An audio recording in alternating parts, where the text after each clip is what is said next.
የእግዚአብሔር ሕዝቦች ሆይ በርቱ። በምን አይነት ሁኔታ እንዳላችሁ አላውቅም። አብርሃም የነበረበት ሪያሊቲ ነበረ። አብርሃም ተፈተነ ይላል። ተስፋ የሚባል ነገር አለ። ተስፋ ብቻ ነበር የነበረ። ተስፋ ያመነምናል። ተስፋ ያዝላል። ባዶ ተስፋ ያደክማል። ተስፋ ብቻ ይዞ የ100 ዓመት ሽማግሌ ሆኗል። የ100 ዓመት ሽማግሌ የብዙ አባት ትባል። አንድ የሌለው ልጅ የአሕዛብ ሁሉ ቃሉን ብቻ ይዞ እግዚአብሔርን አመነ። ተስፋ የተሰጠውን ቃል በመጠራጠር በመወላወል እምነቱን አላደከመም። አብርሃም አመነ ሲል ተስፋ ነው የተሰጠው፣ ቃል ነው የተሰጠው። አብርሃም በስጋ አላየውም፣ አልጨበጠውም፣ አልዳሰሰውም፣ ይስሐቅን አላቀፈውም። ስለዚህ አብርሃም ስጋው አይደለም፣ ዓመታትን መቁጠር አይደለም፣ ሳራን ማዕፀን መመልከት አይደለም፣ ሳይንሶች ባዮሎጂ ሕክምና ምን ይላል አይደለም። ለእርሱ ቃል የሰጠው እግዚአብሔር አለ። እግዚአብሔርን አምኖ ነው የቆመው። የእግዚአብሔርን ችሎታ አመነው ነው የሚለው። አልተጠራጠረም ብቻ ሳይሆን ተስፋ የሰጠው አምላክ የታመነ መሆኑን ያውቅ ያምን ነበረ። ጥንቅቅ አድርጎ ነበር የሚያምነው። ተስፋ በሚያስቆርጥ ተስፋን በሚያስጥል በእንደዚህ አይነት ሁኔታ ውስጥ እያለ ላታ ይላል አብርሃም እግዚአብሔርን አመነው። እግዚአብሔር የታመነ ነው። የእግዚአብሔር ሕዝብ ሆይ በእምነት ጀመረ፣ በእምነት ተጓዘ፣ በእምነት ጨረሰ።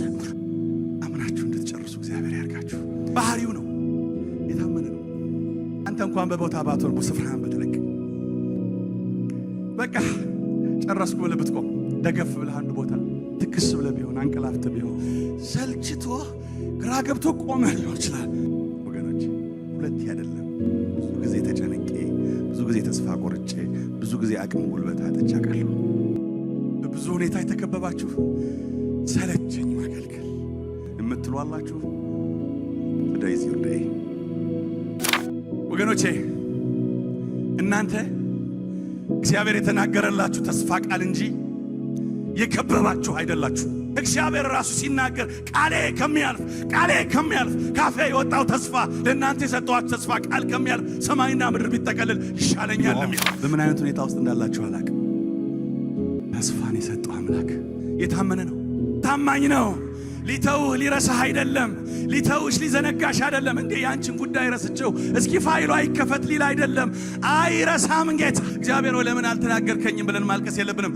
የኔ እህት ባንቺ ጉዳይ አይደለም። ወንድሜ ያንተ ጉዳይ አይደለም። the character of God, the ability of God፣ የጌታ ጉልበት፣ የጌታ አቅም። አሁን ቁጭ ብላችሁ አይ ይሄ ነገር ይሆናል ብለህ ነው እኔ እኮ በቅቶኛል የምትሏላችሁ ተስፋ አለሽ እህቴ፣ ተስፋ አለ ወንድሜ። እግዚአብሔር ሕዝብ ሆይ እግዚአብሔር የሰጠንን ተስፋ ከያዝን አንናወጥ።